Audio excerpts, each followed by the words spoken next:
Hello, Budismo Pop rides and strikes again.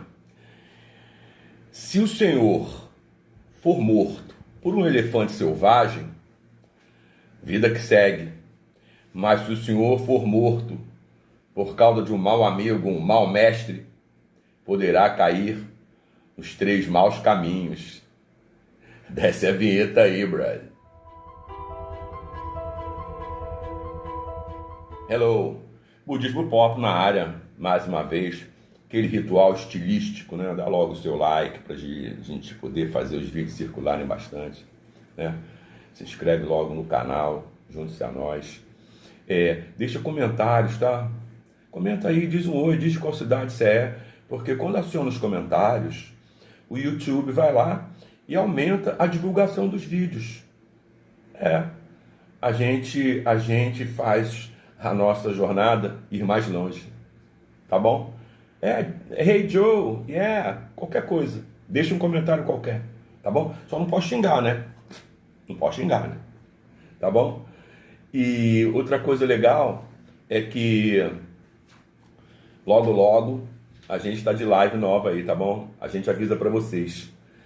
O grande lance, gente, é que a relação mestre-discípulo no budismo, ela é simplesmente a relação, ela é vital.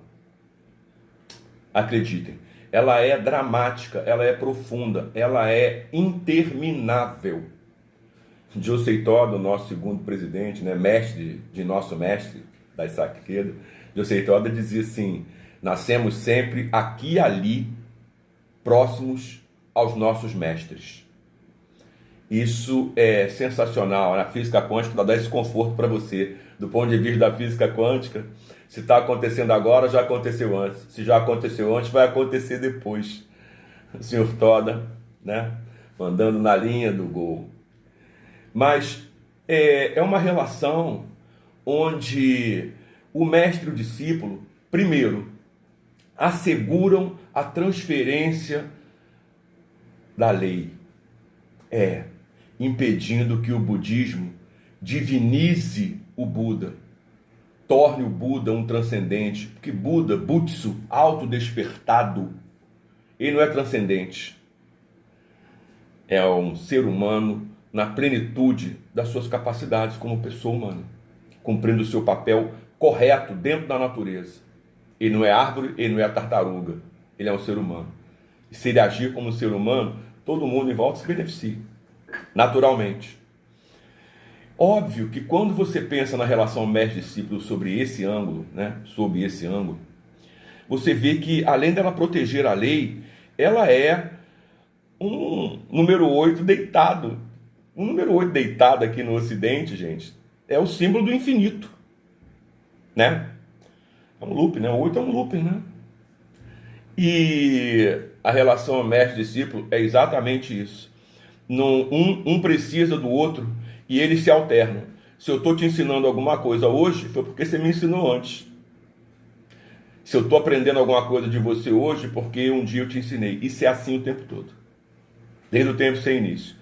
Agora, a escolha do mestre, ela é seríssima, porque quando você escolhe um mestre, essa relação se instala a partir do quê? Sinceridade, integridade, honra. Por quê? Porque aqui no budismo a busca é verdade e justiça o tempo todo. É uma ética universal única, com a sacralização completa da vida. Então, se você escolhe um mestre, como por exemplo Daisaku Ikeda, você está assumindo uma percepção de mundo avançadíssima e profunda. Agora, o nível de honra que esse compromisso propõe é seríssimo, porque você vai cumprir o juramento Seiga, né, que é o juramento de produzir os elementos necessários para que a civilização humana finalmente assuma o comando, né? Já fomos uma civilização materialista, já fomos uma civilização espiritualista, agora somos a terceira civilização, totalmente humanista. E a questão toda é que quando você pensa na profundidade da relação mestre-discípulo, você entende por que os japoneses são tão rigorosos e como é que isso se insere profundamente na sociedade deles, porque a relação mestre-discípulo, teoricamente, é inquebrantável. E quem falta, né, no momento de perceber isso, se for quem está ensinando, não é mestre. E se for quem está aprendendo e escolheu aquele mestre, aí é que vem a advertência de Nichiren Daishonin. Você precisa compreender o seguinte: ao quebrar um compromisso que você próprio procurou com o mestre que você próprio escolheu, pode parecer uma traição para quem está de pé no bosque olhando. Pode parecer que você traiu o seu mestre, mas na verdade você traiu a si mesmo. E, do ponto de vista japonês, é desonroso. E ao se desonrar, você desonrou o seu mestre. No Japão, as pessoas levam isso ao extremo. E lá acontecem tragédias, do nosso ponto de vista aqui, é claro, por conta disso. Aqui no Ocidente, esses conceitos, integridade, honra, dignidade, eles estão meio parecendo abstrações. E quando valores começam a aparecer abstrações, sim, porque essas palavras, gente, não são abstrações ou singularidades. Essas palavras são valores profundos para a dignidade da vida humana, integridade, honra.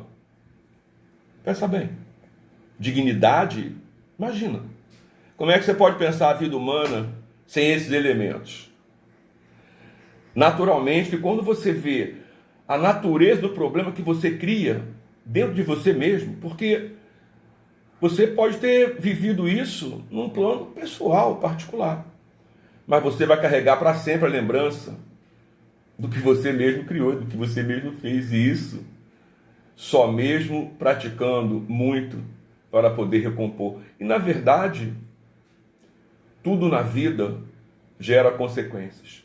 Por outro lado, ao escolher o que você vai fazer pensando nas consequências, procure ser íntegro, procure ser digno, procure ser honrado, procure ser sincero, porque só assim a verdade e a justiça prevalecerão.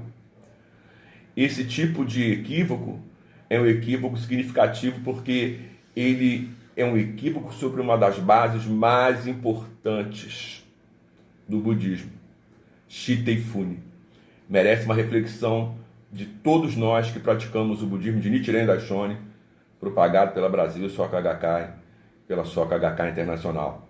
By the way, não falamos pela Soka Gakkai Internacional, não representamos a Brasil Soka Gakkai Internacional.